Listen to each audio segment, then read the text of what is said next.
وہ لگ بھگ 27-28 سال کا ایک صحت مند شخص تھا، گاؤں کا موچی تھا۔ اس نے بتایا کہ وہ فجر کی اذان کے ساتھ اٹھنے کا عادی تھا اور منہ اندھیرے ہی اپنے مویشیوں کو چارے کے لیے گھر سے نکل جاتا تھا۔ آج جب وہ بڑی سڑک پر پہنچا تو اسے وہاں کوئی چیز پڑی دکھائی دی۔ قریب پہنچ کر اس کے اوسان خطا ہو گئے۔ دہشت زدہ انداز میں دوڑتے ہوئے واپس پلٹا اور لاش لاش چیختا ہوا گاؤں میں داخل ہو گیا۔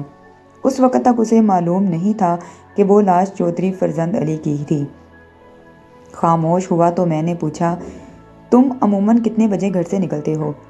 اذانوں کے فوراً بعد جناب۔ اس کی آواز میں خوف کی جھلک تھی۔ میں نے پوچھا، تم جب سڑک پر پہنچے تو کیا دیکھا تم نے وہاں؟ کچھ نہ پوچھیں جناب، مجھے تو بتاتے ہوئے بھی خوف محسوس ہو رہا ہے، اس نے ایک جرجری لیتے ہوئے بتایا۔ چودھری صاحب بڑی بری حالت میں پڑے ہوئے تھے، میں نے تو انہیں دیکھتے ہی الٹے قدموں واپس بھاگ آیا تھا۔ تو تم نے لاش کو دیکھتے ہی پہچان لیا تھا کہ وہ چودھری صاحب ہیں؟ میں نے اسے گھورا۔ اس وقت تو اچھا خاصا اندھیرا تھا۔ اس نے سہمی ہوئی نظروں سے مجھے دیکھا، پھر ڈرے ڈرے لہجے میں کہا، یہ تو مجھے بعد میں پتہ چلا جی کہ وہ لاش چودھری صاحب کی تھی۔ اس وقت تو مجھے اپنا کوئی ہوش نہیں تھا، مجھے تو یہ بھی نہیں پتہ چلا کہ میں کس طرف واپس پہنچا تھا۔ تم نے لاش کے آس پاس کسی کو دیکھا تھا؟ مجھے کچھ یاد نہیں جناب، وہ رونی صورت بنا کر بولا۔ میں کچھ نہیں جانتا۔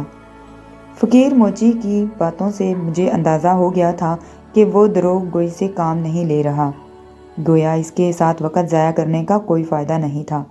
میں نے 2 ضمنی سوالات کے بعد اسے جانے دیا۔ مجھے فوری طور پر جو بھی معلومات حاصل ہوئیں اس کا خلاصہ یہ تھا، چودھری فرزند علی کل صبح لائل پور جانے کے لیے گھر سے نکلا تھا۔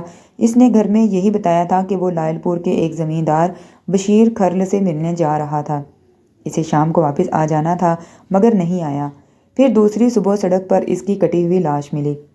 چودھری کے بیٹے طارق سے تصدیق کے لیے دریافت کیا، کیا چودھری صاحب کل گھر سے اکیلے ہی نکلے تھے؟ نہیں جناب، وہ اکیلے نہیں گئے تھے، شونکا گجر بھی ان کے ساتھ تھا۔ اس نے جواب دیا۔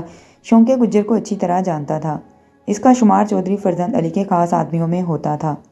میری اطلاع کے مطابق شونکا گجر اور بوٹا ارائیں چودھری کے 2 بازو تھے۔ انہیں ہر قسم کے جائز اور ناجائز کاموں میں چودھری کی پشت پناہی حاصل تھی۔ مجھے شیخو پورہ کے اس تھانے میں تعینات ہوئے ابھی تھوڑا ہی عرصہ ہوا تھا۔ پہلے ہی ملاقات میں چودھری فرزند علی کے بارے میں میری رائے خراب ہو گئی تھی۔